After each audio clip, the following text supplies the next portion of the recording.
तो हेलो बच्चों, कैसे हो आप सभी का स्वागत है आपके ही अपनी चैनल मैथ विद गौरव या क्लास 10th के अंदर। आज के इस वीडियो के अंदर अपन करने वाला है एक्सरसाइज नंबर 4.1 के जितने भी क्वेश्चंस है उन सब के सॉल्यूशंस मेरे प्यारे बच्चों। तो इस चैनल पे पहली बार विजिट किया तो वीडियो को लाइक एंड चैनल को सब्सक्राइब कर देना, और आप अपना टेलीग्राम चैनल ज्वाइन कर सकते हो। अपने बड़े भैया का लिंक इन डिस्क्रिप्शन दे रहा है। अगर कोई भी डाउट आता है किसी भी क्वेश्चन के अंदर क्लास 10th मैथ के अंदर, तो वो भी फॉलो कर सकते, मतलब हमें भेज सकते हो, हम उसका आपको सॉल्यूशंस बता देंगे। तो चलिए स्टार्ट करते हैं मेरे प्यारे बच्चों। फटाफट से वीडियो को स्टार्टिंग से लेके एंड तक देखना, ताकि सारे सॉल्यूशंस एक एक करके समझा सकूं मैं प्यार से, ठीक है। देखो सबसे पहला क्वेश्चन क्या कहता है, check whether the following quadratic equation following are the quadratic equation. हमें ये प्रूव करके बताओ इनमें से कौन सी क्वाड्रेटिक इक्वेशंस है और कौन सी क्वाड्रेटिक इक्वेशंस नहीं है। समझ में आ गया। Check whether the following are quadratic equations or not. ठीक है भैया। अब भैया कैसे पता करेंगे कि कोई क्वाड्रेटिक इक्वेशंस है या नहीं है। कुछ नहीं देखेंगे भैया, उस इक्वेशन के अंदर वेरिएबल की हाईएस्ट पावर या हाईएस्ट एक्सपोनेंट जो है वो अगर 2 होगा तो वो एक क्वाड्रेटिक इक्वेशन होगी, नहीं तो नहीं होगी। ठीक है। जैसे देखो यार, सबसे पहला क्वेश्चन आपको दिख रहा होगा x+1 का होल स्क्वायर बराबर 2 × x-3। तो x+1 का होल स्क्वायर को मैं ऐसे लिख सकता हूँ क्या भैया, a² plus 2ab 2x plus b² plus का 1। ये मल्टीप्लाई करोगे तो ये हो जाएगा 2x माइनस का 6। अब भैया क्या करोगे, ये 2x कट हो जाएगा, आपके पास बचेगा x² प्लस 1 बराबर -6। ये हो जाएगा भैया x² प्लस का 7 बराबर 0। हाँ भैया, क्या ये क्वाड्रेटिक इक्वेशन है? यस भैया है, क्योंकि वेरिएबल की जो हाईएस्ट पावर है वो कितनी है भैया, 2 है। यस भैया। अब चलते हैं नेक्स्ट क्वेश्चन की तरफ। जैसे कोई और पार्ट लेता है, ये आप कर सकते हो, बाकी कर सकते हो। जैसे मैं ये वाला पार्ट लेता हूँ, सबसे बड़ा वाला पार्ट जो कि आपका 8वां है। क्या कहता है, देखो भैया x³ माइनस का 4x² माइनस का x प्लस का 1 बराबर है x-2 के होल क्यूब के। तो भैया हमें ये आइडेंटिटी पता है क्या? सबसे पहले कौन सी आइडेंटिटी भैया, a माइनस बी का होल क्यूब क्या होता है भैया, a³ माइनस का b³ माइनस का 3ab इंटू a माइनस का b। अब क्या करेंगे भैया, सेम यहाँ पे ये आइडेंटिटी अपन को ओपन करेंगे। a की जगह x होगा, b की जगह 2 होगा यहाँ पे। हाँ भैया एकदम सही कह रहे हो। तो भैया इक्वल टू में क्या लिखूंगा, a³ a कितना है यहाँ पे x, तो यहाँ पे लिख देंगे x³ माइनस का b³ b कितना है 2, 2 का क्यूब 8। हाँ भैया माइनस का 3 इंटू a की वैल्यू x b की वैल्यू 2, देखो x-2 का होल क्यूब। हाँ भैया फिर यहाँ पे आएगा a माइनस बी का मतलब क्या होता है, x-2। हाँ भैया एकदम सही कह रहे हो। तो x-2 एज इट इज लिख दिया। अब आगे सॉल्व करो, देखो क्या क्या बनता है। सबसे पहले ये x3 से x की पावर 3 कट हो जाएगा, दोनों इक्वल के एकदम सेम साइन है। तो यहाँ पे बचेगा माइनस का 4x² माइनस x प्लस का 1, और यहाँ पे क्या बचेगा भैया, माइनस का 8 माइनस का 6x। भैया 3 × 2 हो गया 6x, और ये एज इट इज़ बचा यहाँ पे x माइनस का 2। हाँ भैया अब भैया सॉल्व करोगे आगे, तो माइनस का 4x² माइनस का x प्लस का 1 बराबर माइनस का 8 माइनस का 6x² प्लस का 12x। देखो कुछ नहीं किया, इस 6x को यहाँ से मल्टीप्लाई किया, और बाहर यहाँ पे माइनस था तो इनके सबके साइन चेंज हो गए। देखो ये माइनस का हो गया, हाँ भैया ये माइनस और ये माइनस प्लस का हो गया, 6x × 2 12x हो गए। हाँ भैया सही है। अब देखो आगे सिंप्लीफाई करोगे तो ये 6x² इधर आएगा तो प्लस का होगा, और प्लस का 6x², और ऑलरेडी यहाँ पे माइनस का 4x² है, तो 6 - 4 कितना होता है भैया, 2x² आपके पास बच जाएगा। माइनस x पहले से है, प्लस का 12x इधर आएगा तो माइनस का 12x होगा, और ये बन जाएगा माइनस का 13x। सिमिलरली माइनस का 8 इधर है, इधर आएगा तो प्लस का 8 होके प्लस 1 इधर ऑलरेडी है, ये बन जाएगा 9 बराबर 0। And this is your answer. क्या ये क्वाड्रेटिक इक्वेशन है? यस भैया, क्योंकि x की हाईएस्ट मतलब एक्सपोनेंट कितना है, 2 है इस पूरी क्वाड्रेटिक इस इक्वेशन के अंदर, तो इसलिए ये क्या है, क्वाड्रेटिक इक्वेशन है। जैसे और कोई भी एग्जाम्पल ले सकते हो यार, कोई भी एग्जाम्पल ले लो, मैंने कहा कोई भी एग्जाम्पल ले लो आप। जैसे मैं कौन सा एग्जाम्पल लेता हूँ, ये वाला लेता हूँ। देखो ये वाला एग्जाम्पल, ये वाला। आप ऐसे सारे के सारे क्वेश्चंस कर सकते हो, आपको बस यही बताना है कि कौन सी क्वाड्रेटिक है और कौन सी नहीं है। जैसे देखो ये वाले को कैसे सॉल्व करेंगे भैया, x² प्लस का 3x प्लस का 1 a माइनस बी का होल स्क्वायर ओपन कर दोगे तो ये बन जाएगा ये। हाँ भैया एकदम सही कह रहे हो, नो डाउट। अब आप लोग ध्यान से समझना, भैया क्या कह रहे हो, ध्यान से समझने की बात आप क्या कह रहे हो। देखो बच्चा पार्टी, आप लोग ध्यान से समझना। मैंने कहा क्या भैया, x² से x² तो कट हो गया। यस भैया नो डाउट यहाँ तक। और अब क्या बचा, देखो माइनस का 4x इधर आएगा तो ये होगा प्लस का, और 3 पहले से 7 हो गया, प्लस का 1 ये प्लस का 4 इधर आएगा तो माइनस का 4 प्लस 1 और -4 बचेगा -3 बराबर 0। क्या ये क्वाड्रेटिक इक्वेशन है? नहीं भैया। क्यों? क्योंकि इस इक्वेशन में जो x की हाईएस्ट एक्सपोनेंट है वो तो 1 ही है, तो भैया ये क्वाड्रेटिक इक्वेशन नहीं है। तो बस ऐसे आप सारे के सारे पार्ट कर सकते हो, आप कर सकते हो, मैं इतना मानता हूँ आप कर सकते हो। कहीं पे भी डाउट आता है टेलीग्राम ज्वाइन कर लेना और पूछ लेना, ठीक है। नो डाउट यहाँ तक? हाँ भैया नो डाउट है। आई होप आपको पूरा समझ में आ चुका होगा यहाँ तक। अब चलते हैं आगे मेरे प्यारे बच्चों कुछ क्वेश्चंस के ऊपर। देखो सेकंड क्वेश्चन आपको क्या कहता है, represent the following situation in the form of quadratic equation, ठीक है। आपसे क्या कहता है कि इन वर्ड प्रॉब्लम्स को आपको क्वाड्रेटिक इक्वेशन के अंदर फॉर्म करना है, फिर जो पूछा है वो बताना है, ठीक है। तो सबसे पहली वर्ड प्रॉब्लम क्या कहती है, ध्यान से समझना आप लोग, कि the area of a rectangular plot इतना है। भैया एक रेक्टेंगुलर प्लॉट है आपके पास, एक रेक्टेंगुलर प्लॉट है, हाँ भैया, उसका आपको एरिया दे दिया गया है, इतना है, ठीक है। The length of the plot in metre is 1 more than twice its breadth. जो लेंथ है इस रेक्टेंगुलर प्लॉट की वो कितनी है, ब्रेथ से ट्वाइस ऑफ ब्रेथ, मतलब ब्रेथ के दुगना कर दो, फिर उसमें एक ऐड कर दो, 1 more than the twice its breadth, उसके बराबर है आपकी लेंथ। हाँ भैया, तो we find the length and the breadth of the plot, हमें लेंथ और ब्रेथ निकाल के देना इस प्लॉट का। तो देखो यार कैसे करेंगे भैया, सुनना ध्यान से। भैया देखो मैं क्या करता हूँ, ब्रेथ को क्या करता हूँ, कुछ लेट कर लेता हूँ, कोई वेरिएबल। तो लेट कर लो सबसे पहले, लेट द ब्रेथ, ठीक है, कितनी होगी भैया, x है। हाँ भैया, तो भैया अगर ब्रेथ इसकी x है तो भैया लेंथ कितनी होगी, तो लेंथ के ऊपर तो हमें कंडीशन दे रखी है, देयरफॉर लेंथ कितनी होगी भैया, लेंथ होगी 1 more than, एक ज़्यादा, किससे भैया, ट्वाइस इट्स ब्रेथ, ब्रेथ के दुगने से, तो 2x कर दूँ। ब्रेथ कितनी है हमारे केस में, x, इसका दुगना तो 2x हो गया, उसमें एक ऐड कर दो, +1 कर दिया, उसके बराबर होगी लेंथ। मैंने कहा ठीक है भैया, एकदम सही कह रहे हो भैया, हमारे पास लेंथ है भैया, हमारे पास ब्रेथ है। मैंने कहा ठीक है। अब आपको क्या बोला गया है कि इसका जो एरिया है रेक्टेंगुलर प्लॉट का, मतलब ये पूरा जो एरिया है ये हमें कितना दे रखा है, 528। इस रेक्टेंगुलर प्लॉट का जो एरिया दे रखा है, ये जो रेक्टेंगुलर प्लॉट का जो एरिया दे रखा है, ये दे रखा है 528, ठीक है। तो भैया रेक्टेंगल का एरिया कितना होता है, लेंथ इंटू ब्रेथ। भैया लेंथ को ब्रेथ से मल्टीप्लाई करो तभी तो एरिया आता है। हाँ, लेंथ कितनी दे रखी है आपको भैया, लेंथ है 1 + का 2x, ब्रेथ कितनी है x, मल्टीप्लाई करोगे तो 528 के बराबर आएगा। यहाँ से आप निकाल लो x की वैल्यू।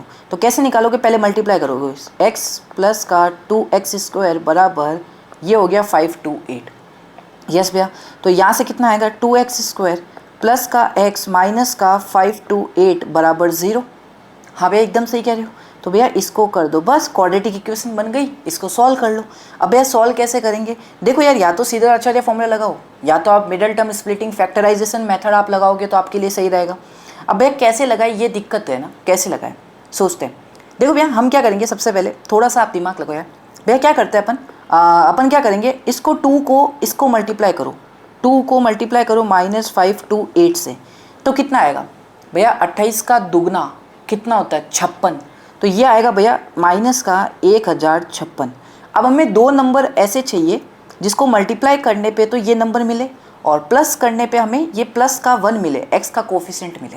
कैसे होगा, तो भैया मैं ट्रिक बताता हूँ, ध्यान रखना। आप क्या करो, इस 1056 का क्या करो, प्राइम फैक्टर निकाल लो, निकाल के देखो भैया, 2 5 2 8, भैया फिर से 2 2 6 4, भैया फिर से 2 1 3 2, भैया फिर से 2 6 6, भैया फिर से 2 33, भैया फिर से 3 से जाएगा 11 और फिर 11 से जाएगा 1। मैंने कहा ठीक है भैया, यहाँ तक भी हमें नो डाउट। अब भैया देखो यार क्या है, प्राइम फैक्टर को सब को ऐसे ऐसे लिख दो, 3 4 5 बार 2 आया है, 1 बार 3 आया है, 1 बार 11 आया है। अब मैं आपसे क्या बोल रहा हूँ कि इन्हीं के कॉम्बिनेशन से दो नंबर ऐसे बनेंगे, इन कुछ नंबर्स को अपन मल्टीप्लाई करेंगे, इन्हीं के कॉम्बिनेशन से हमें दो नंबर ऐसे मिलेंगे जिनका मल्टीप्लिकेशन तो इसके बराबर डेफिनेटली आएगा, क्योंकि इसी नंबर के ये सारे के सारे प्राइम फैक्टर्स है। हाँ भैया, लेकिन प्लस करने पे हमारे पास 1 आना चाहिए। तो देखो कैसे अपन फाइंड आउट करेंगे, ध्यान से समझना। भैया देखो 2 2 4, 4 2 8, 8 2 16, 16 2 32, तो इन सबको मल्टीप्लाई करने पे तो आ गया 32, किसको, इन सबको, और पीछे बचे 11 × 3, तो ये हो गया भैया 33। तो ध्यान से देखो भैया, इनको मल्टीप्लाई करूंगा तो पक्की बात है मिलना तो मुझे यही है, पक्का मिलेगा, 1056 तो पक्का ही मिलेगा। हाँ भैया, अब देखो इन दोनों के बीच का डिफरेंस जो है वो भी 1 है, तो वही तो चाहिए भैया, यहाँ पे 1 ही तो आना चाहिए। हाँ भैया, तो बस मेरे प्यारे बच्चों यही दोनों नंबर होंगे, 32 और 33 करके देख लेना। हाँ भैया एकदम सही कह रहे हो। अब भैया देखो अगर मैं 32 को 33 से मल्टीप्लाई करूँगा तो भैया मेरे पास माइनस का 1056 नहीं मिलेगा, प्लस का 1056 मिलेगा। तो मुझे क्या करना पड़ेगा, यहाँ पे -32 लेना पड़ेगा। तो अब क्या करूँगा, 33 इंटू -32 करूँगा तो ये मिल जाएगा। 33 प्लस -32 करूँगा तो मेरे पास प्लस का 1 मिल जाएगा। तो ये वो दो नंबर होंगे। आइए आगे सॉल्व करते हैं। देखो 2x², हाँ भैया, माइनस का 32x प्लस का 33x माइनस का 528 बराबर होता है 0। अब आपको पता है इन दोनों से आप 2x कॉमन ले लो तो x माइनस का 16 बचेगा। यहाँ से 33 कॉमन ले लो, पक्का x माइनस 16 बचेगा, लिख के ले लेना। 33 को मल्टीप्लाई करोगे 16 से तो 528 आने वाला है, करके देख लो। 33 मल्टीप्लाई बाय 16, 6 3 जा 18, 6 3 जा 18, 1 19, टिक्की टिक्की 8 12, 1 कैरी 3 4 5, 528। ठीक है, अब इन दोनों से क्या कॉमन आ रहा है भैया, x माइनस 16 कॉमन आ गया। पीछे क्या बचा, यहाँ पे 2x और यहाँ पे बच गया आपके पास 33 बराबर 0। x की वैल्यू 1 आएगी 16, 1 x की वैल्यू आएगी -33/2। अब भैया हमें ये चीज़ ध्यान रखनी होती है कि कौन सी x की वैल्यू सही है और कौन सी गलत। ये कैसे पता चलता है भैया, हमने x को क्या लेट किया था, हमने x को लेट किया था ब्रेथ। ब्रेथ मतलब क्या होता है, एक डायमेंशन होता है, एक डिस्टेंस होती है। और डिस्टेंस कभी भी या डायमेंशंस कभी भी नेगेटिव नहीं आती है मैथ के अंदर। नेगेटिव डिस्टेंस या डायमेंशंस आप लेंथ, ब्रेथ, हाइट, डायगोनल, ये एक डिस्टेंस होती है, पर्टिकुलर फिक्स डिस्टेंस होती है, ये कभी भी नेगेटिव आती नहीं है। तो भैया जो x था वो तो हमारा ब्रेथ था, ब्रेथ माने डायमेंशंस, तो ये तो नेगेटिव दिखा रहा है -33/2, इसलिए हमारे आंसर में ये नहीं आएगा। हमारा आंसर में क्या आएगा, ये वाली वैल्यू आएगी जो कि पॉजिटिव आई है। तो हमें क्या निकालना था भैया, लेंथ और ब्रेथ दोनों निकालने थे। तो ब्रेथ तो आ गई क्योंकि हमने ब्रेथ को ही तो लेट किया था कितना, 16, तो ब्रेथ तो आ गई भैया 16। ये लो भैया, अब भैया लेंथ कितनी आएगी, लेंथ के लिए कंडीशन दे रखी है ना, 1 + 2 × x, तो 1 + 2 × x कितना है 16, तो 1 + 2 × 16 कितना हो गया 32, और ये कितना आ गया भैया 33। क्या आएगा भैया, मीटर या सेंटीमीटर, भैया मीटर, क्योंकि एरिया मीटर में दे रखा था, तो 16 मीटर और 33 metre is your correct answer, ये ध्यान रखना। ठीक है, तो ये हुई अपनी वर्ड प्रॉब्लम, अच्छी वर्ड प्रॉब्लम थी। अब नेक्स्ट देखो क्या कहता है कि the product of 2 consecutive positive numbers integers is this, we need to find out the integers. क्या कह रहा है, दो पॉजिटिव इंटीजर्स है, कंसेक्यूटिव पॉजिटिव इंटीजर है, मतलब समझाऊंगा कंसेक्यूटिव का मतलब क्या होता है। भाई आपके पास दो कंसेक्यूटिव पॉजिटिव इंटीजर्स है, उनको जब मल्टीप्लाई करते हो तो आपके पास ये आता है, तो आपको वो दो पॉजिटिव इंटीजर्स बताने हैं कंसेक्यूटिव वाले। अब ये कंसेक्यूटिव का मतलब क्या होता है, सिंपल सा समझ लो। देखो पॉजिटिव इंटीजर सबसे पहले आपको पता है जो 1 से स्टार्ट होते हैं, 2 3 और चलते जाते हैं, इनको बोलते हैं पॉजिटिव इंटीजर्स। कंसेक्यूटिव का मतलब क्या है, अगर आप पहला 2 ले रहे हो तो दूसरा उसके जस्ट अगले वाला लेना पड़ेगा 3। अगर आप पहला 3 ले रहे हो तो उसके जस्ट अगले वाला आपको पॉजिटिव इंटीजर लेना पड़ेगा 4। ये दो कहलाता है कंसेक्यूटिव पॉजिटिव इंटीजर। कंसेक्यूटिव का मतलब लगातार वाले, लगातार, यहाँ पे 2 बोला है तो 2 लगातार पॉजिटिव इंटीजर होंगे। कंसेक्यूटिव का मतलब लगातार, ये ध्यान रखना। हाँ भैया एकदम सही कह रहे हो। तो भैया क्या हमें वो दोनों पॉजिटिव इंटीजर पता है, नहीं पता, क्या नहीं पता, वो दोनों कंसेक्यूटिव पॉजिटिव इंटीजर नहीं पता है। तो अपन क्या करेंगे, पहले को तो लेट कर लो, x है, लेट फर्स्ट पॉजिटिव इंटीजर कितना है भैया, वो पहला जो पॉजिटिव इंटीजर है सपोज कर लो आपका x है। ठीक है, अब ध्यान से देखो यार, जब मैं कभी भी पहला पॉजिटिव इंटीजर लिखता हूँ तो आपको पता है अगला 4 आएगा, अगर मैं पहला 5 लिखूंगा तो अगला 6 आएगा। तो देखो अगर मुझे पहला पॉजिटिव इंटीजर पता है तो मैं दूसरा कैसे निकालूंगा, भैया पहले वाले में आप +1 कर दो, हमेशा जस्ट अगले वाला मिल जाएगा। भैया पहले वाले में आप +1 कर दो, आप कोई भी पॉजिटिव इंटीजर उठा लो पहला, उसके जस्ट अगला वाला चाहिए कंसेक्यूटिव वाला, तो आपको क्या करना पड़ेगा, ये ध्यान रखियो, आपको सिर्फ +1 करना पड़ेगा तो दूसरा मिल जाएगा 7। तो भैया अगर आपने पहला लेट कर लिया है x है तो जस्ट उसके अगले वाला कितना होगा, भैया जस्ट उसके अगले वाला 7 क्या होगा, x + 1 होगा, पिछले वाले में +1 ऐड कर दो, तो देयरफॉर सेकंड कितना होगा भैया, x + 1 कर दो, आपका आंसर आपके पास आ जाएगा। हाँ भैया, अब उसने क्या बोला है कि उन दोनों का मल्टीप्लिकेशन प्रोडक्ट किसके बराबर है, 306 के, मतलब इसका और इसका जब प्रोडक्ट करोगे, मल्टीप्लाई करोगे, आंसर आपका आएगा 306 के बराबर, ये ध्यान रखियो। तो भैया कर लेते हैं, x को मल्टीप्लाई कर लेते हैं x + 1 से, आंसर आएगा 306। ये हो गया x², ये हो गया प्लस का x बराबर 306, ये हो गया x² + x माइनस का 306 बराबर 0। बन गई क्वाड्रेटिक इक्वेशन। हाँ भैया बन गई क्वाड्रेटिक इक्वेशन। सॉल्व कर ले, कर ले। कैसे करोगे, मैं आपको मेथड बता रखा है भैया। क्या करोगे, पहले तो 306 मल्टीप्लाई आना चाहिए, 1 है, इसको मल्टीप्लाई करोगे माइनस का 306, ऐसे दो नंबर बताओ मल्टीप्लाई करने पे ये मिले और प्लस करने पे आपको प्लस का 1 मिले। तो मैंने आपको मेथड सिखा दिया। कुछ मत करो यार, वापस क्या करो, पहले 306 के है ना, आप क्या निकालो, प्राइम फैक्टर निकालो। तो पहला आएगा 2, 1 जाएगा, 5 आएगा, 3 आएगा।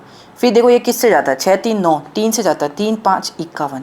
फिर देखो किससे जाता है, 3 से जाता है, 3 1 2 1 7, फिर जाता है 17 से। अब क्या करोगे, 2 इंटू 3 इंटू 3 इंटू 17, इन्हीं के कॉम्बिनेशन से, इन्हीं पहले इन दो को मल्टीप्लाई करो या इन दो को मल्टीप्लाई करो, किन्हीं को भी मल्टीप्लाई करके आपको दो ऐसे नंबर मिलेंगे जिनका मल्टीप्लाई तो पक्का 306 आने वाला ही है, और प्लस करोगे मतलब उनके बीच का जो डिफरेंस होगा वो 1 आना चाहिए। तो देखो कौन कौन से नंबर ऐसे, 2 3 जा 6, 6 इंटू 3 18। भैया एकदम सही कह रहे हो। तो देखो भैया 18 और 17 लास्ट बचा ना, देखो इनको मल्टीप्लाई करने पे तो 18 मिल गया, ये लास्ट 17 है।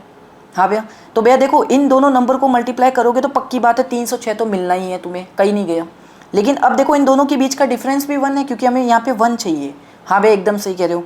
अब ये देखो हमें चाहिए माइनस का 306 इधर, तो माइनस का 306 कब आएगा, जब मैं इसको माइनस ले लूँ। अगर भैया मैं इसको माइनस लेता हूँ तो 18 इंटू माइनस 17 आएगा माइनस का 306, और दोनों को प्लस करूँगा तो आंसर आएगा प्लस का 1। देखो यहाँ पे प्लस 1 चाहिए एक्स का कोफिशिएंट। यस भैया एकदम सही कह रहे हो, नो डाउट यहाँ तक। तो बस हमारे ये दोनों नंबर होंगे 18 और माइनस 17, करके देख लेना। तो भैया देखो एक्स स्क्वायर प्लस का 18x माइनस का 17x माइनस का 306 बराबर 0। भैया x कॉमन लूँगा इन दोनों से तो x प्लस 18 बचेगा। भैया माइनस 17 कॉमन लूँगा तो x प्लस 18 बचेगा, कोई नहीं रोक सकता मुझे, बराबर 0। भैया इन दोनों में से x प्लस 18 कॉमन लूँगा और यहाँ पे होगा x माइनस का 17 बराबर 0। x की वैल्यू 2 आ जाएगी, एक आएगी माइनस 18, एक आएगी प्लस का 17। ये आपको पता है ना कैसे करते हैं भैया, एक बार इसको इक्वेट करते हैं 0 के साथ, एक बार इसको इक्वेट करते हैं 0 के साथ, तो x की 2 वैल्यू आ गई। अब x है क्या, कौन सा सही है कौन सी गलत वैल्यू है x की, ये कैसे पहचाने भैया। x क्या लेट किया था हमने, x लिए लेट किया था पॉजिटिव इंटीजर है ये, x कोई ना कोई मेरा पॉजिटिव इंटीजर, और पॉजिटिव इंटीजर मैंने पहले ही बता रखा है जो 1 से स्टार्ट होते हैं और चलते जाते हैं, मतलब इसमें कोई भी नेगेटिव नंबर नहीं होता, सिर्फ सारे के सारे पॉजिटिव नंबर होंगे। तो ये x की वैल्यू जो भी आएगी होगी पक्की पॉजिटिव होगी, ये मुझे पता है। मैंने कहा हाँ भैया डेफिनेटली पॉजिटिव होगी। तो अगर पॉजिटिव होगी तो x की वैल्यू एक आई है माइनस 18, एक आई है 17, तो कौन सा आंसर हमारा करेक्ट होगा भैया, ये तो गलत होगा, क्योंकि ये तो x की वैल्यू नेगेटिव आ रही है, नेगेटिव आ नहीं सकती, हमारा आंसर ये वाला होगा। अब जब x की वैल्यू 17 आ गई, इसका मतलब x था क्या, मेरा पहला पॉजिटिव इंटीजर था x, तो अगला कितना होगा, दूसरा कितना होगा, x में +1 कर दो तो 18 हो गया। तो भैया आ गया हमारा आंसर। आपको वही दोनों इंटीजर फाइंड आउट करने थे, पहला 17 दूसरा 18, दोनों को मल्टीप्लाई करोगे आंसर ये आने वाला है, ये ध्यान रखिए, ठीक है, कर लोगे। अब चलते हैं अगली वाली वर्ड प्रॉब्लम्स पे। क्या कहता है, ध्यान से समझना। देखो बच्चा क्या कह रहा है, Rohan mother is 26 year older than him. Rohan है, रोहन की जो माता जी है वो उनसे 26 साल बड़ी है, ठीक है भैया। The product of their age is 3 years from now. जो उनकी प्रेजेंट एज है उनसे 3 साल बाद जो उन दोनों की एज होगी, माता की और रोहन की, उनका जब प्रोडक्ट मतलब मल्टीप्लाई करोगे तो आपके पास आएगा 360 के बराबर। तो we would like to find the Rohan present age. Rohan की प्रेजेंट एज आपको निकालनी है, ठीक है। तो आपको रोहन की प्रेजेंट एज निकालनी है ना, इसी को लेट कर लो। सबसे पहले लेट कर लो आप कि जो रोहन है, हाँ भैया, उसकी जो प्रेजेंट एज है, हाँ भैया कितनी है भैया, x है। मैंने कहा ठीक है x साल होगी कुछ, मैंने कहा ठीक है। तो उसकी मदर की कितनी होगी, देखो अगर रोहन की प्रेजेंट एज x है तो उसकी माता जी की एज कितनी होगी, जो आपको कंडीशन यहाँ पे दे रखी है कि रोहन की जो मदर है वो 26 ईयर ओल्डर देन हिम है, मतलब जितना रोहन की एज है उससे उसकी माताजी 26 साल बड़ी है। तो क्या मैं लिख सकता हूँ, therefore Rohan's mother present age, इनकी मदर की प्रेजेंट एज कितनी होगी, जितनी रोहन की एज है ना उसमें 26 ऐड कर दो, मतलब 26 साल वो बड़ी है। हाँ भैया, तो अब आपसे क्या बोला गया है, the product of there edges, कौन सी एजेस, 3 ईयर्स फ्रॉम नाउ, अब से 3 साल बाद की जो उनकी एज होगी उन दोनों का प्रोडक्ट करोगे तो आपके पास 360 के बराबर आएगा। तो सुनना, अगर मैं अभी 20 साल का हूँ तो 3 साल बाद कितना हो जाएगा, कितने का हो जाऊँगा, 23 साल का। तो उसी प्रकार अगर रोहन की प्रेजेंट एज अगर x है तो रोहन की एज 3 साल बाद कितनी होगी, भैया अभी की एज में 3 ऐड कर दो। हाँ भैया, और भैया अगर रोहन की माता की एज अभी x प्लस 26 है तो 3 साल बाद कितनी होगी भैया, x प्लस 26 में आप 3 ऐड कर दो। अब ये दोनों की एज आ गई है 3 साल बाद की। अब इन दोनों का जब प्रोडक्ट करोगे, मल्टीप्लाई करोगे तो 360 के बराबर आ जाएगा। तो इसको सॉल्व कर लो, आंसर आ जाएगा। देखो ये तो हो गया भैया x प्लस 3, ये हो गया भैया x प्लस 29 बराबर आएगा 360। यहाँ से सॉल्व करोगे x को x से मल्टीप्लाई x स्क्वायर, x से 29 x, ये हो जाएगा 3x। फिर 29 को 3 से मल्टीप्लाई करोगे, आंसर आएगा आपके पास प्लस का 87, ये बचेगा 360। अब भैया ये हो गया x स्क्वायर, ये हो गया 32 का x, ये हो गया प्लस का 87 माइनस का 360 बराबर 0। आगे करते जाओ बस सिंप्लीफाई, x स्क्वायर, ये हो गया प्लस का 32x, 87 में से गए, देखो ध्यान से करना, 60 गए पहले, ऐसे दिमाग लगाओ, पेन क्यों चला रहा भैया, 60 गए, 60 जाने के बाद 300 बचेंगे, फिर 300 में से 27 भी गए तो 20 जाएंगे, 380 280 73, तो आंसर आएगा माइनस का 273 बराबर 0। हाँ के ना? हाँ भैया, भैया मेथड हमने सीख लिया, ये 1 है, 1 को मल्टीप्लाई करोगे माइनस का 273, ऐसे दो नंबर बताओ, मल्टीप्लाई करने पे माइनस 273 आए, प्लस करने पे बीच का ये 32 मिले तुम्हें। अब निकालो भैया, लगाओ दिमाग। देखो 273 के प्राइम फैक्टर निकाल लो, कैसे निकालोगे भैया, पहले तो ये 3 से जाता है, 3 9 91, फिर से किससे जाता है, अब किससे जाएगा, ये 7 से जाता है भैया, 7 से 1 2 3 13, फिर 13 से जाता है 1, तो 3 इंटू 7 इंटू 13, इन्हीं के नंबर से बनेगा, देख लेना भैया। देखो हमें क्या चाहिए भैया, देखो हमें चाहिए 32, यहाँ पे बीच में 32, ऐसे दो नंबर बनाने इन तीनों के प्रोडक्ट से कि 32 आना चाहिए उनका डिफरेंस। तो देखो मैं क्या करता हूँ, ध्यान से समझना भाई, 13 इंटू 3 कितना होता है, 13 इंटू 3 होता है 39, हाँ, फिर बीच में बचा 7, तो क्या यही दो नंबर है क्या? हाँ भैया, मल्टीप्लाई करूँगा तो पक्की बात है भैया यही मिलने वाला है, क्योंकि इसी के ही प्राइम फैक्टर मैंने लिखे हैं। हाँ, और दोनों का डिफरेंस जो है, डिफरेंस इन दोनों में जो डिफरेंस आ रहा है वो कितना आ रहा है, 39 माइनस 7 करोगे तो 32 आएगा। हाँ भैया, तो यही दो नंबर है, ध्यान से समझ लेना, यही दो नंबर है। अब भैया दिक्कत क्या है, मुझे यहाँ पे चाहिए माइनस का 273, तो ये कब आएगा, जब मैं ये -7 लूँगा। अब प्लस 39 माइनस 39 क्यों नहीं ले रहा हूँ, ये तुम्हें भी अब पता है क्यों भैया, क्योंकि हमें यहाँ पे चाहिए प्लस का 32, तो जब मैं 39 को -7 से मल्टीप्लाई करूँगा तो ये मिलेगा, लेकिन 39 प्लस -7 करूँगा तो मुझे प्लस का 32 मिलेगा, ये ध्यान रखियो, ठीक है। तो यही दो नंबर होंगे। अब कैलकुलेट कर लो, एक्स स्क्वायर प्लस का 39x माइनस का 7x माइनस का 273 बराबर 0। यहाँ से x कॉमन लोगे तो x प्लस 39, ये मेथड अब आपको आना चाहिए। -7 कॉमन लोगे तो x माइनस प्लस का 39 बराबर 0। अब ये कैलकुलेशन आपको आनी चाहिए, 9th क्लास का मेथड है, फैक्टराइजेशन मेथड, ठीक है। अब इन दोनों से x प्लस 39 कॉमन लोगे तो आपके पास आएगी x माइनस 7 बराबर 0। x की वैल्यू 2 आएगी, एक आएगी -39, एक आएगी 7। कौन सी सही है कौन सी गलत है ये तो पता करो। x है क्या भैया, x है एज, एज है, एज कभी भी नेगेटिव नहीं होती है, एज कभी भी नेगेटिव नहीं होती है। जैसे आप कभी बोलते हो कि -5 साल मेरी एज है, नहीं, एज कभी भी नेगेटिव नहीं होती है।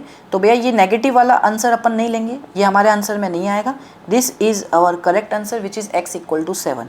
तो भैया अगर हमें क्या पूछा है, रोहन की प्रेजेंट एज पूछी है, तो रोहन की प्रेजेंट एज कितनी है, x थी, और x की वैल्यू तो 7 आ गई। अगर उसकी मम्मी की एज भी पूछता तो क्या करते, x में 26 ऐड कर देते, तो मम्मी की एज कितनी हो जाती, 26 + 7 33 ईयर हो जाती। लेकिन मम्मी की एज नहीं पूछी, रोहन की पूछी, तो रोहन की एज हो गई 7 साल। सिंपल क्वेश्चन था, इजी क्वेश्चन था। अब चलते हैं नेक्स्ट क्वेश्चन की तरफ, जो कि ये भी बहुत ही अच्छा क्वेश्चन है, ध्यान से समझना। अ train travel a distance of 480 kilometre at a uniform speed. क्या कह रहा है, एक ट्रेन है जो रोज चलती थी किसी ना किसी स्पीड से और 480 किलोमीटर ट्रेवल करती थी, ठीक है। If the speed had been 8 kilometre per hour less, अगर उसकी स्पीड एक दिन क्या हुआ, उसकी स्पीड अगर 8 किलोमीटर पर आवर से मैं कम कर दूं, उसकी स्पीड मैंने कम कर दी 8 किलोमीटर पर आवर से, तो then it would have taken 3 hour more to cover the same distance. अगर मैंने ट्रेन की स्पीड 8 किलोमीटर पर आवर से कम कर दी है तो ये 480 किलोमीटर को ट्रैवल करने में वो 3 घंटे ज़्यादा लगाएगी। तो we need to find the speed of the train, हमें ये स्पीड निकालनी है, ट्रेन की स्पीड निकालनी है कितनी है। ध्यान से समझो क्वेश्चन को, लॉजिकल समझो। भैया मैं गाड़ी पे जा रहा हूँ, अगर मेरी स्पीड तेज़ होगी तो मैं अपनी डेस्टिनेशन पे जल्दी पहुंचूंगा। अगर मेरी स्पीड कम होगी, मैं कम रफ्तार से अपनी गाड़ी चलाऊंगा, तो मुझे मेरी जिस डेस्टिनेशन पे जाना है वहाँ पे टाइम ज़्यादा लगेगा, क्योंकि मेरी स्पीड कम है।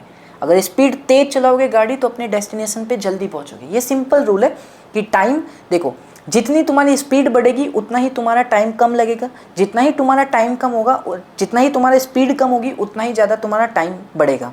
ये इन्वर्सली प्रोपोर्शनल होता है। आपने साइंस में पढ़ा होगा, डिस्टेंस बराबर स्पीड इनटू टाइम। कब? जब डिस्टेंस सेम हो। तो इस केस में हमारी डिस्टेंस सेम है, ठीक है। जब मैं नॉर्मल स्पीड से चलता था तो अभी मैं 480 किलोमीटर ट्रेवल कर रहा हूँ, लेकिन जब मैंने 8 किलोमीटर पर आवर से स्पीड कम कर दी तो अभी मैं 480 किलोमीटर ही चल रहा हूँ। तो टाइम कम लगे, टाइम ज़्यादा लगेगा ना दोस्त। तो वो टाइम कितना ज़्यादा लग रहा है? 3 घंटे लग रहा है। तो ऐसे क्वेश्चन को कैसे करते हैं? हमेशा सबसे पहले उसकी स्पीड लेट कर लो सबसे पहले। Let the speed of train कितनी है भैया? x है। मान लिया भैया, मुझे नहीं पता, x है, ठीक है भैया। डिस्टेंस कितना ट्रैवल करती है वो? डिस्टेंस ट्रैवल कितना करती है? 480 किलोमीटर। हाँ भैया। तो भैया देखो, डिस्टेंस का एक फॉर्मूला होता है स्पीड इनटू टाइम। हाँ भैया। तो भैया यहाँ से मुझे टाइम का फॉर्मूला निकालना है, तो फॉर्मूला होगा डिस्टेंस अपॉन स्पीड। हाँ भैया। तो भैया मैंने कहा जब वो डेली ट्रेन x की स्पीड से चलती थी और इतना डिस्टेंस ट्रेवल करती थी तो उसको टाइम कितना लगता था? तो भैया टाइम का फॉर्मूला सिंपल होता है, डिस्टेंस कैलकुलेट करो। डिस्टेंस कितनी चलता था? 480। स्पीड कितनी होती थी? x। तो इस टाइम को दे दो t1। हाँ भैया। तो इतना टाइम लेता था भैया, 480 अपॉन x टाइम लेता था वो अपनी डिस्टेंस को ट्रैवल करने में, ठीक है भैया। अब क्या हुआ, एक दिन उसने स्पीड कम कर दी 8 किलोमीटर पर आवर से। भैया डेली की स्पीड क्या थी? डेली इस स्पीड से चलता था, लेकिन एक दिन क्या हुआ, अपनी स्पीड 8 किलोमीटर पर आवर कम कर दी। पहले x थी, अब इस x से 8 किलोमीटर कम कर दी स्पीड को। तो जो टोटल उसकी स्पीड होगी वो कितनी होगी भैया? अब जो स्पीड होगी उसकी कितनी होगी, तुम मुझे बता सकते हो? भैया उसकी स्पीड होगी x माइनस 8। हाँ कि ना? यस और नो? यस भैया, एब्सोल्युटली करेक्ट है। पहले x की स्पीड से चलता था, 8 उसने कम कर दी, तो अब उसकी स्पीड कितनी होगी भैया? x माइनस 8 उसकी स्पीड होगी। यस भैया, एकदम सही कह रहे हो।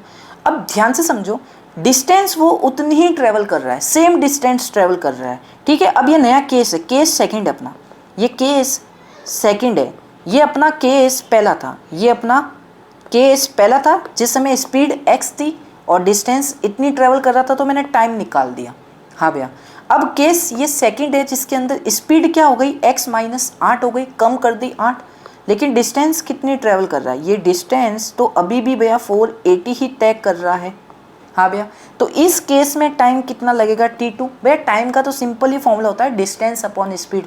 तो डिस्टेंस तो ले रहा है 480 और स्पीड ले रहा है x माइनस का 8। ये लो भैया। हाँ भैया। अब मैं आपसे ये पूछता हूँ मेरे प्यारे बच्चों कि ये t1 बड़ा है या t2 बड़ा है? मतलब किस केस में टाइम ज़्यादा लग रहा है? मतलब इस केस में टाइम ज़्यादा लग रहा है या इस केस में टाइम ज़्यादा लग रहा है? कौन बड़ा है मुझे ये बताओ, ये टाइम t1 बड़ा है या t2 बड़ा है? देखो भैया, आपने हमेशा मुझे बताया जिसकी स्पीड कम होगी उसमें टाइम ज़्यादा लगेगा। तो स्पीड किस केस में कम थी? यहाँ पे x थी तो यहाँ पे x माइनस 8 थी। हाँ भैया। तो x माइनस 8 स्पीड कम है इस x से, मतलब इस केस में स्पीड कम है। तो इस केस में अगर स्पीड कम है तो ये मेरा जो टाइम आएगा t2 ये बड़ा आएगा, ज़्यादा आएगा। किस से? इससे। यस भैया, एकदम सही कह रहे हो।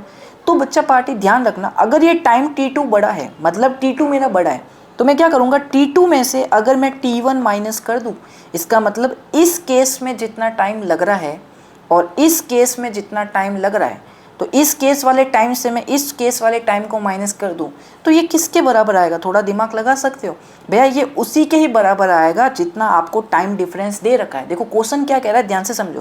क्वेश्चन कह रहा है इट वुड हैव टेकन 3 घंटे ज़्यादा। भैया देखो, एक ट्रेन थी, डेली इतना डिस्टेंस ट्रेवल करती थी, उसकी स्पीड x थी, तो कोई ना कोई टाइम लेती थी। हाँ भैया।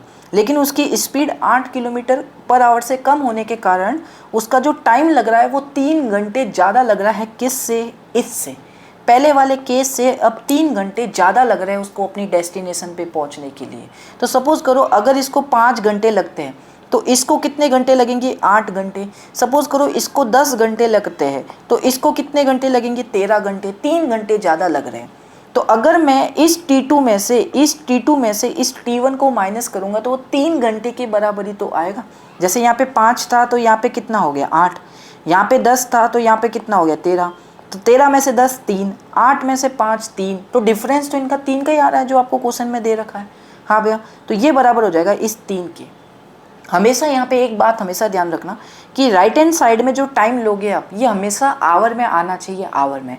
यहाँ पे अगर ये बोल देता ना कि ये वाला इस केस में टाइम 42 मिनट्स ज़्यादा लग रहा है, तो उस 42 मिनट्स को पहले आप आवर में कन्वर्ट करते फिर यहाँ पे लिखते। ये एक मैं इंपॉर्टेंट बात बता रहा हूँ, ये ध्यान रखियो। यहाँ पे हमेशा RHS में जो टाइम लिखोगे ना, यहाँ पे हमेशा आवर में लिखना है आपको टाइम, ये ध्यान रखना। हाँ भैया, अब भैया T2 की वैल्यू कितनी है? भैया T2 की वैल्यू है 480/x माइनस 8। भैया T1 की वैल्यू कितनी है? भैया T1 की वैल्यू है 480/x। भैया किसके बराबर है? 3 के। आ गया, देखो सॉल्व कर लो, आंसर आ जाएगा। भैया देखो 480 पहले तो इन दोनों से कॉमन आ रहा है, तो 480 कॉमन आया तो 1/x माइनस 8 माइनस 1/x बराबर 3। अब भैया इन दोनों का एलसीएम ले लो, तो 480 एलसीएम लोगे तो देखो ये हो जाएगा ये चीज़ अपॉन में ये बचेगा x माइनस 8 इंटू एक्स बराबर 3। एलसीएम लिया है इन दोनों का, बस कुछ भी नहीं किया। अब ये देखो 480 minus x plus x cut, ये 8 अपॉन में हो जाएगा एक्स स्क्वायर माइनस का 8x बराबर का 3। हाँ भैया, 3 से 1 काटोगे 3 1 6 0 160 से कटता है। मैंने कहा ठीक है भैया। अब देखो ध्यान से देखना भैया, ध्यान से देखना, ध्यान से देखो भैया, ये बचा 108, ये बचा इंटू का 8, यहाँ पे देखो 1 बचा है ना, तो ये जो नीचे वाला डिनोमिनेटर है ये इसके साथ मल्टीप्लाई हो जाएगा 1 के साथ, तो 1 के साथ मल्टीप्लाई करोगे तो यही बनेगा आपके पास, सिंपल। अब भैया इसको सॉल्व करोगे तो एक्स स्क्वायर माइनस का 8x, 160 इंटू 8 कितना होता है भैया? देखो 16 को 8 से मल्टीप्लाई करना, 8 5 40 6 48, 8 एकम 8 128। हाँ भैया, तो 128, इसके आगे एक जीरो लगा दो क्योंकि अपन को 160 से मल्टीप्लाई करना था, हमें 16 से ही किया है। तो बस अब इसको सॉल्व करो, एक्स स्क्वायर माइनस का 8x माइनस का 1280 बराबर 0 and this is your quadratic equation. तो जैसे ही क्वाड्रेटिक इक्वेशन आ गई, आंसर आप बना सकते हो मेरे प्यारे बच्चों, मेरे लाडलो। आंसर क्या आएगा इसका भैया? निकाल लेंगे। देखो भैया माइनस का 1280 है, 2 नंबर बताने हैं, मल्टीप्लाई करने पे ये आए, प्लस करने पे हमें क्या मिलना चाहिए इस बार? माइनस का 8। तो भैया कैसे निकाले भैया? 1280 के आप प्राइम फैक्टर निकालो, 2 6 4 0, 2 3 2 0, 2 160, 2 80, 2 40, फिर करते जाओ 2 20, फिर 2 10, फिर 2 5 और फाइनली 5 1। हाँ भैया एकदम सही कह रहे हो। अब देखो कितनी बार आया है 2, 1 2 3, ठीक है, ध्यान से देखना, 1 2 3 4 5 6 7 8, फिर एक बार 5 है, तो 2 1 2 3 4 5 6 7 8 और फिर है लास्ट में 5। अब इन्हीं के कॉम्बिनेशन से आपको वो 2 नंबर फाइंड आउट करने हैं। करते देखो फटाफट से भैया, हमें डिफरेंस 8 का चाहिए, 8 का डिफरेंस चाहिए। देखो 2 2 4 4 2 8 8 2 16 16 2 32 32 2 64, ठीक है भैया। लेकिन भैया फिर 5 इंटू 2 करूँगा 20 ही होगा, 64 20, डिफरेंस मेरे 8 नहीं आ रहा है, तो 8 का डिफरेंस लाने के लिए कुछ ना कुछ करना पड़ेगा। 2 इंटू 2 4, 4 इंटू 2 8, 8 इंटू 2 16, 16 इंटू 2 होता है 32। तो अगर मैं इसको लेके 32 बनाता हूँ, 2 4 4 2 8 8 2 16 32, तो इसको कितना बनेगा? 5 2 10, 10 2 20, 20 2 40। देखो आ गया भैया। इनको मल्टीप्लाई करने पे तो पक्का मेरा ये बनेगा ही बनेगा 1280, क्योंकि इन्हीं के प्राइम फैक्टर को मल्टीप्लाई कर रहा हूँ, ठीक है। अब देखो इन दोनों का जो डिफरेंस है, मतलब इनके बीच में गैप है, वो 8 का है।